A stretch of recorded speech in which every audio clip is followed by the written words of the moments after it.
আজকে আমাদের আলোচ্য বিষয় হচ্ছে বফলা। ফলার মধ্যে 7টি ফলার মধ্যে বফলা, যেমন আমরা এই যে দেখেন স্ক্রিনে আপনি দেখতে পাচ্ছেন ল বফলা, এটাকে বলা হয় বফলা। কোনো বর্ণের নিচে যখন একটা ব থাকে তখন এটাকে বফলা বলে। আমরা অনেক সময় লয়ে ব বলি, অথচ এটা বফলা। এই যে এরপরে হর সঙ্গে হ বফলা, এভাবে এটা হচ্ছে হ বফলা। তারপরে হচ্ছে ত বফলা।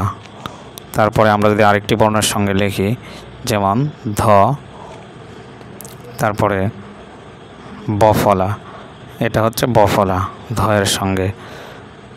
প্রত্যেকটা বর্ণের নিচেই এই যে দফলা, দ বফলা, এইগুলো হচ্ছে বফলা। বফলা যতটা আছে আমরা এভাবে বলি যে লয়ে বফলা, হয়ে বফলা, হয়ে ব, লয়ে ব, ধয়ে ব, আসলে হয়ে ব, লয়ে ব, ধয়ে ব না। তাহলে যেমন আমরা দন্ত স বফলা আর স্বর একটি শব্দ লিখলাম বফলা দিয়ে, তারপরে আরও কয়েকটি শব্দ আমরা দেখব, যেমন তালব্য স বফলা অশ্ব, এটাকে আমরা পড়ব না, তালব্য শয়ে ব, তালব্য স বফলা শুদ্ধভাবে পড়ব। বর্গীয় জ বফলা র, জ্বর, এগুলো হচ্ছে বফলা। তারপরে তালব্য স,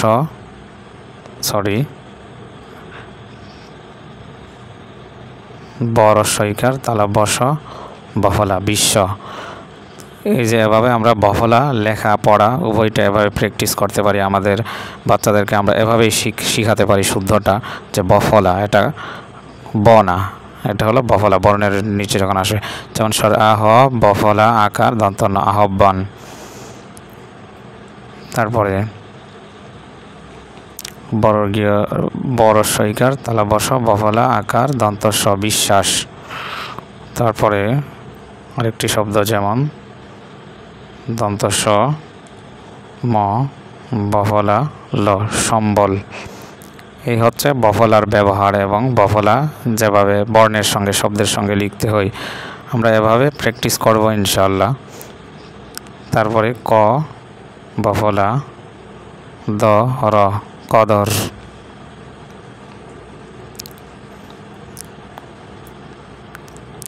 বড় সইকার দ বফলা আকার দন্ত ন বিদ্যান।